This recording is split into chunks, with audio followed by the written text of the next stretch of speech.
Essa é a nossa segunda live da série sobre escrita e publicação de artigos científicos em inglês.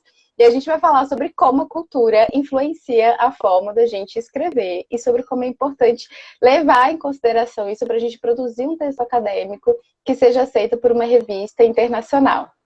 Certo, Marina? Bom, então o que eu estava retomando para vocês é que cultura é a programação coletiva da mente. Então, a gente tem uma programação na nossa mente em que a gente entende o que é certo, o que é errado, o que é desejável, o que não é, em quesitos de comportamento.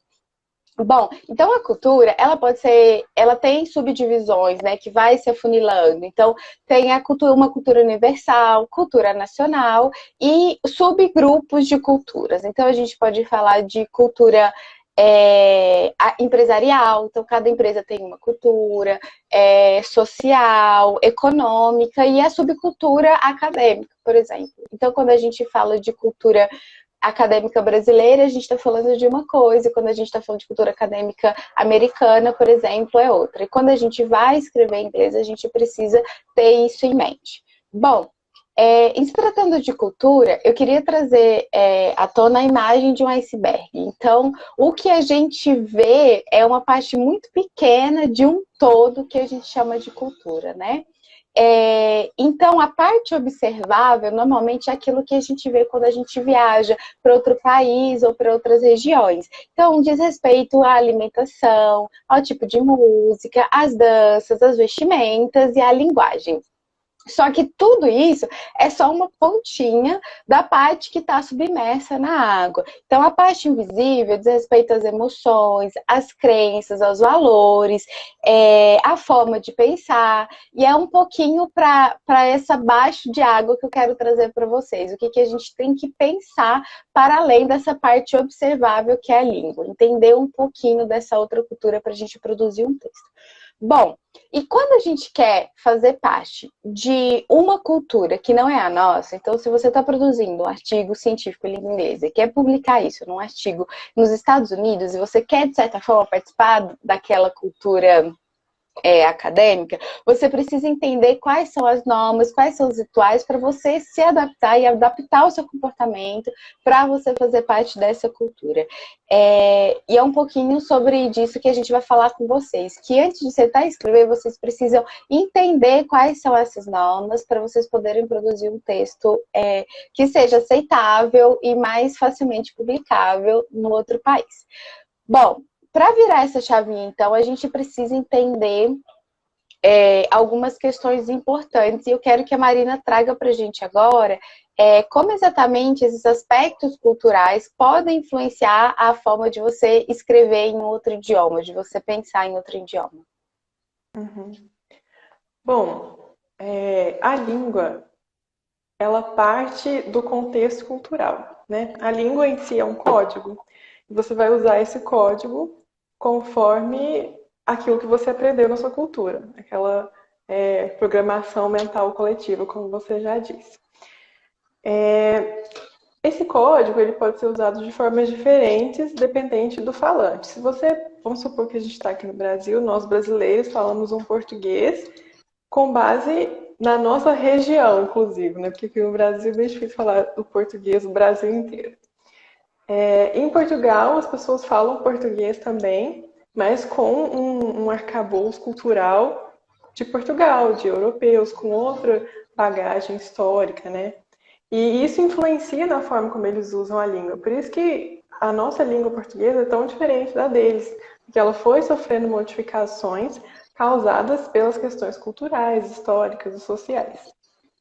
Então, esse código, ele é moldado conforme as características culturais de uma determinada nação, de um determinado povo. E então, quando a gente pensa usar a língua para expressar uma determinada mensagem, essa mensagem vai ser carregada da forma como a pessoa percebe o mundo.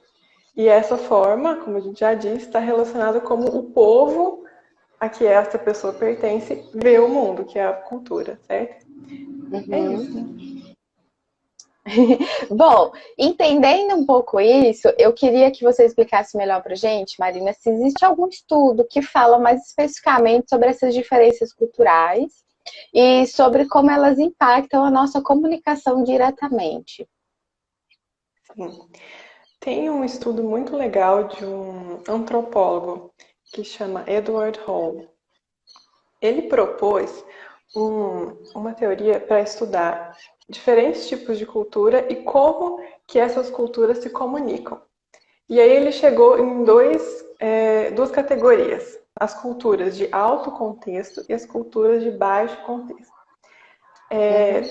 A diferença básica entre eles é em quão explícita está a mensagem.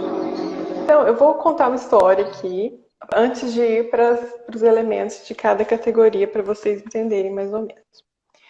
Imagine que a gente tem uma reunião entre alemães e franceses. Os alemães vão se deslocar da Alemanha e ir para a França para fazer uma reunião de negócios para fechar um contrato. Chegando lá, os franceses preparam, um café para receber eles, né? Conversar um pouco sobre a vida e tal, antes de começar a reunião. Criar um ambiente de reunião. Só que os alemães detestam essa iniciativa dos franceses. Porque para eles estão indo lá fazer uma reunião. Eles têm uma pauta, eles têm horário. Eles não querem fazer amizade com os franceses, eles querem fazer a reunião. Ok. E aí eles tentam avançar lá para começar logo a reunião e falam: olha, a gente tem esse tópico na pauta, vamos começar logo para resolver de forma bem objetiva. E os franceses ficam incomodados com aquilo. Nossa, a gente preparou tudo aqui para receber vocês, quer criar um relacionamento e tal. E eles ficam incomodados porque os alemães não entenderam a mensagem deles, né? Então eles começam a reunião. E aí os alemães vão pontuando, falando de forma objetiva, bem direta, cada ponto. E aí, quando chega na parte de discutir o preço, os franceses começam a rodear o assunto, modular a conversa, sendo que os alemães estavam querendo falar diretamente sobre o preço. Queriam falar sobre negociação e fechar logo o negócio, resolver qual preço ficaria melhor para os dois lados. E os franceses acham que eles estão, muito frios, calculistas, duros. Onde já se viu ficar já falando assim de preço e já decidir direto. E isso Quer criar um gera um relacionamento ruído. antes, né? Exato, para eles é importante criar um relacionamento. E aí, Nesse sentido, os brasileiros são muito parecidos com os franceses, né? Muito parecidos, sim, franceses, italianos, muito parecidos. E, enfim, aí nessa reunião, não tem exatamente a resolução do contrato, mas a questão é, surgem vários ruídos de comunicação, né?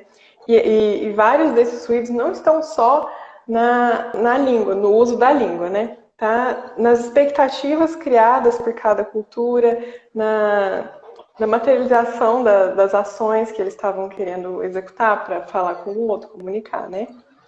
E aí, como que entram os dois conceitos que eu falei antes, alto contexto e baixo contexto? As culturas de alto contexto são essas focadas na forma da comunicação. Então, o que vem em volta da mensagem?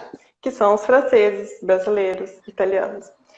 E também está subsidiada pelas crenças e valores, né? Porque você acredita que você tem que ser amigável com outra pessoa, criar um relacionamento, ser amigo. Então, isso tá ali na parte de baixo do iceberg, né? Na parte submersa. E ali, no momento da reunião, a gente está vendo uma forma de comunicação efetiva, mas que, na verdade, é resultado de muita crença, né? Sim. Assim, eu não sou uma estudiosa da cultura nem nada, mas o que eu entendo é que os franceses talvez tendem a confiar mais nas pessoas com as quais eles têm relacionamentos, né? E aí, para isso, eles precisam criar essa base para eles poderem prosseguir na negociação. Fechar Já o para os negócio. alemães, não interessa essa parte. O que interessa é aquele objetivo que é discutir o contrato ponto a ponto, fechar e pronto. Então, essa cultura de alto contexto se preocupa com todas essas coisas que vêm em volta da mensagem. Já a cultura de baixo contexto, que é da Alemanha, dos ingleses em geral, você vai focar na mensagem, que precisa ser comunicado, no conteúdo, certo? Outro ponto, que agora indo mais para a língua. As línguas das culturas de alto contexto, usam expressões mais compridas, mais palavras para falar as coisas. E as culturas de baixo contexto usam expressões mais curtas, mais concisas, mais precisas. Mais diretas. Bem mais diretas. Como eu falei, uma forma que eles usam, que é muito recorrente na comunicação de baixo contexto, que é dos alemães, dos ingleses, é comunicar o que você quer, quando você quer, como você quer, e pronto, sabe? É suficiente. Não precisa ficar rodeando o assunto para chegar na mensagem. Já uma pessoa de uma cultura de alto contexto vai apresentar várias coisas devagar, para depois chegar na mensagem, às vezes ficar Comentar até como que tá o perdido. tempo. Exato. Exato. Contar uma piada, falar de qualquer outra coisa antes de chegar na mensagem. Marina, e como que isso tudo se relaciona com a forma com que a gente escreve em língua portuguesa e com a forma que a gente tem que pensar para escrever em língua inglesa no momento de publicar um artigo? Sai um pouco da questão das duas categorias de cultura, a gente tem que pensar. A gente até falou um pouco disso na última live, no que é exigido dentro da academia, internacionalmente falando. E aí, nesse ponto, a gente pode até falar assim: ah, mas a academia é muito voltada para culturas de baixo contexto, que a comunicação tem que ser muito objetiva. Sim, só que eu acho que existem formas de se comunicar de forma objetiva. Então, em português, a gente consegue se comunicar de forma objetiva? Claro. Só que em inglês é ainda mais. Porque ele já tem uma programação mental, uma questão cultural que determina que eles sejam objetivos e precisos.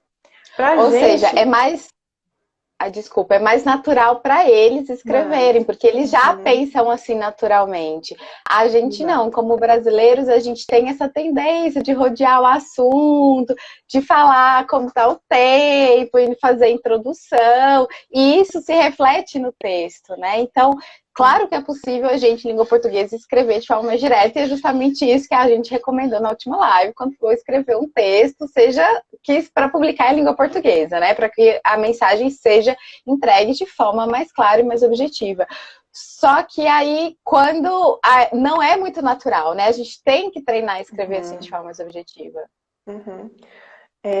Por exemplo, é muito comum ver em português a gente começar assim: foram feitos estudos, é importante mencionar, cabe destacar tal ponto. Em inglês você não vai fazer essas introduções, você vai falar a coisa já. Então, por exemplo, foram realizados estudos sobre o tema e concluiu-se que o equipamento é eficiente para tal propósito. Em inglês você vai falar: o equipamento é eficiente para tal propósito. Ou então você vai falar: o autor tal e o autor tal encontraram que o equipamento é eficiente para tal propósito. Não precisa ter rodeio, nem para iniciar uma informação, nem para ligar duas informações. Quando você vai ligar uma informação com a outra, você vai usar a ordem lógica, o raciocínio lógico para ligar elas. Não precisa muito de, dessa forma, nesse sentido, nesse contexto, por esse motivo, por essa razão. Tem até umas palavras bem rebuscadas para fazer essas transições que em inglês não é necessário. E você teria mais algum outro exemplo, Marina? Eu vejo muito assim, muito uma necessidade também, além dessa questão de frase, mas uma necessidade muito grande de fazer uma introdução, de colocar um background muito grande em língua portuguesa, assim. Mesmo, eu sinto que as pessoas se controlam um pouco mais quando é artigo científico, porque aí, de fato, tem o limite de palavras, né? Mas quando são dissertações ou teses, as pessoas vão... sei lá, os estudos iniciados no ano tal, feitos assim, assim, assado, descrevem que... Não. Então, até chegar no ponto da pesquisa em si, nossa, levou muito tempo, né? E me parece que a pessoa, de fato, não pensa no leitor dela, porque muitas vezes, hoje em dia, a gente não tem tempo, né? Então, tudo que a gente já tem muita coisa para ler, quem está na academia tem muito mais coisas ainda, né? Então, as pessoas ficam ali, às vezes, perdendo tempo numa parte que só está enchendo linguiça, não está com uma informação que é de fato essencial e necessária para entender aquela pesquisa, né? Mas aí eu acho que a dificuldade está justamente nessa etapa anterior à escrita, que é selecionar as informações relevantes, né? Tirar a conversa sobre o tempo, a conversa sobre o cafezinho e ir direto ao ponto. E esse é o exercício da mudança cultural. né? Porque a gente vai criar toda uma novela para chegar no ponto. Se você já buscar os seus pontos, se concentrar naquilo que é importante na sua pesquisa e nos outros trabalhos que você leu, você vai conseguir escrever de forma mais direta. Entendi. Quem tá aqui tem alguém que produz textos com frequência em língua portuguesa? Como que vocês costumam fazer? Vocês costumam ser mais diretos ou costumam dar uma rodeada? Eu, particularmente, olha, eu tenho dificuldade. Quando eu vou escrever em português, a minha dissertação não é à toa, tem 180 páginas. Hoje, eu jamais faria dessa forma de novo, né? Mas é porque quando a gente está ali imbuído na pesquisa, a gente tem parece que uma necessidade de falar tudo o que a gente leu. E muitas vezes, muita coisa ali é ruído, né? As pessoas, quem que lê hoje uma dissertação de 180 páginas, né? Mariana está falando que geralmente sou bem direta. De qual que é a sua área? Aqui é importante a gente falar também que tem uma cultura de determinadas áreas. Então, se a gente vai falar da escrita na área do direito, a gente está falando ali de uma cultura acadêmica que é muito diferente da cultura de escrita na área de ciências da saúde, nas engenharias, né? E porque é uma forma mesmo diferente de se pensar, né? Então, conversa com o advogado ou com o filósofo sobre o trabalho deles e conversa sobre o trabalho de um engenheiro, de alguém, sei lá, da engenharia química, da física. Então, é uma forma de pensar diferente e isso, de fato, se reflete no texto, né?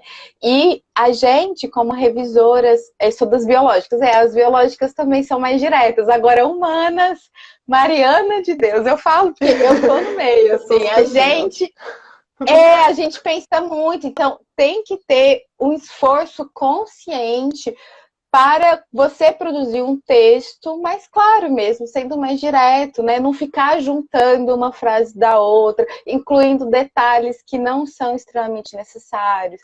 Mas o que a gente quer esclarecer, assim, é isso. Você pode escrever muito. O problema não é escrever muito, né? Você pode escrever muito, ter até frases longas, mas seu texto está bem escrito, tá claro. Só que mesmo esse texto muito bem escrito em língua portuguesa, só que ele usa frases muito longas, inúmeras conexões de frases, incluem muitos detalhes. Se você for usar essa estrutura, que embora compreensível em língua portuguesa, você for usá-la em inglês, não vai funcionar. E é justamente isso que a gente quer trazer aqui, né? Mesmo, por exemplo, na biológica, na área das ciências da saúde, sendo textos mais diretos, ainda assim, quando você vai comparar esses textos com o texto que normalmente é produzido por um nativo de língua inglesa, você vai ver que esse texto em português, que já é direto, ainda está falando muito mais do que o necessário, do que é o esperado nessa cultura acadêmica internacional, né? Nessas revistas de alto impacto que sempre produzem, né, Marina? Sim. E você quer falar um pouquinho... desculpa, pode falar. Não, pode perguntar. Eu ia te perguntar, porque a gente revisa muito artigos acadêmicos em inglês, porque o que a gente vê com certa frequência é que quem está começando esse processo de escrever em língua inglesa, lógico que é muito difícil, né? Não é fácil, mas a tendência que a gente percebe é a pessoa escreveu em português um texto que já não é lá muito direto. Então, a pessoa vai traduzindo aos poucos esse texto para o inglês, usando a mesma estrutura, os mesmos tempos verbais. E o que acontece é que, não necessariamente, a gramática daquele texto está errada. Muitas vezes a gramática está ótima. As frases em inglês não estão erradas. Não tem um negócio que você fala assim, nossa, mas isso aqui está errado. Mas é uma forma de se dizer que não é usada por aquela cultura acadêmica em língua inglesa, né, Marina? E aí eu queria que você falasse um pouquinho nesse momento como que é esse trabalho de revisar esse texto que foi escrito em inglês por um brasileiro que não se deu conta dessa diferença de escrita, dessa diferença cultural de se ver a escrita. Eu acho que é mais difícil quando a pessoa traduz, né? Ela escreve o artigo dela inteiro em português, aí ela mesma traduz para o inglês e manda para revisão. É mais difícil, porque quando a pessoa faz essa tradução, ela geralmente fica muito colada na estrutura do português, né? E vai colocando, tipo, as frases iguaizinhas, a pontuação a mesma, e todas as palavras que estão lá em português vão para o inglês. Quando a pessoa já escreve em inglês, em geral, ela já tem um domínio melhor da língua, provavelmente já leu muito em inglês e consegue copiar as estruturas do inglês, né? Consegue entender melhor como funciona, e aí é mais fácil de revisar.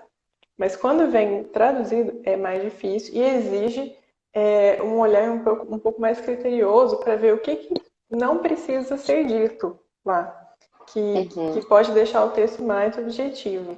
Às vezes é juntar uma frase na outra, às vezes é separar, às vezes é tirar palavras que não têm muito sentido. Às vezes é até difícil fazer isso, porque exige uma mudança de raciocínio do autor. Por exemplo, tem muitos artigos que falam muito, tipo, tal coisa é importante, tal coisa é relevante. Mas o que é importante? O que isso quer dizer?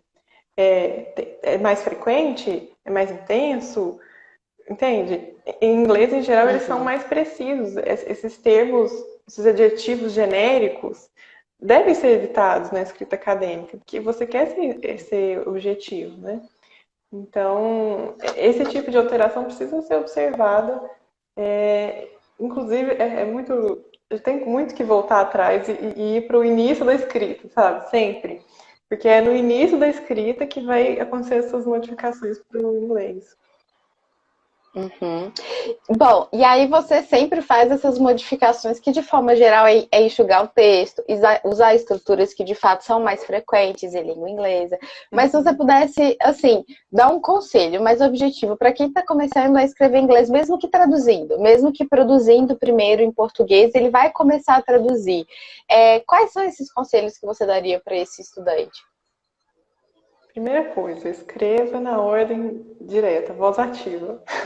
Voz ativa. O que é voz ativa? É quando você coloca sujeito, verbo e complemento, e esse sujeito é alguém. Não é uma pessoa invisível, tipo, foram feitos estudos. Alguém fez esse estudo. Então você vai falar, fulano fez o estudo.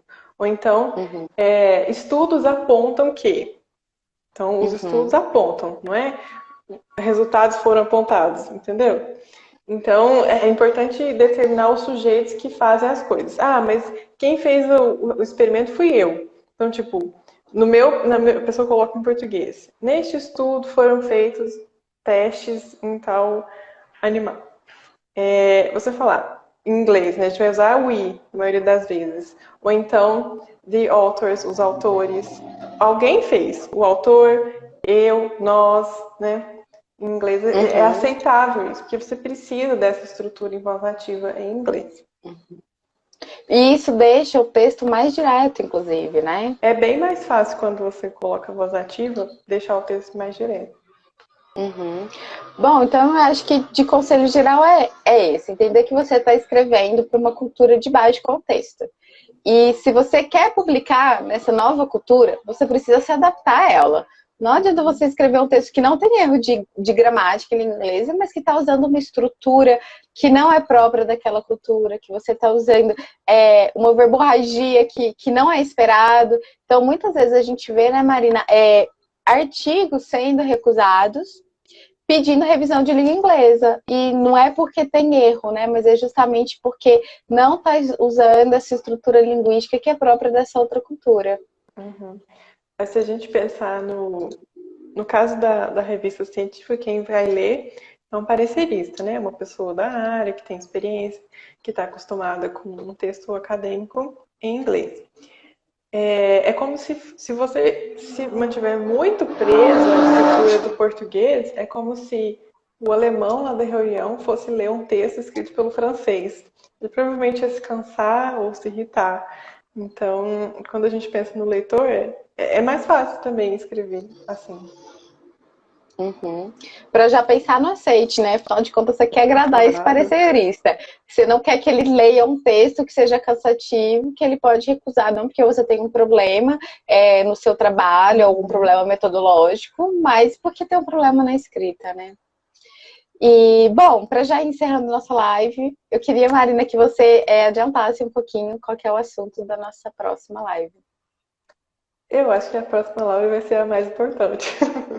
Porque a gente vai Aham. falar de pontos cruciais, assim, diferentes entre escrita em português e escrita em inglês, caso a caso, assim, caso a caso, com alguns exemplos, algumas estruturas que são de um jeito em português, de um jeito em inglês, vocês vão poder visualizar melhor como fazer essa alteração.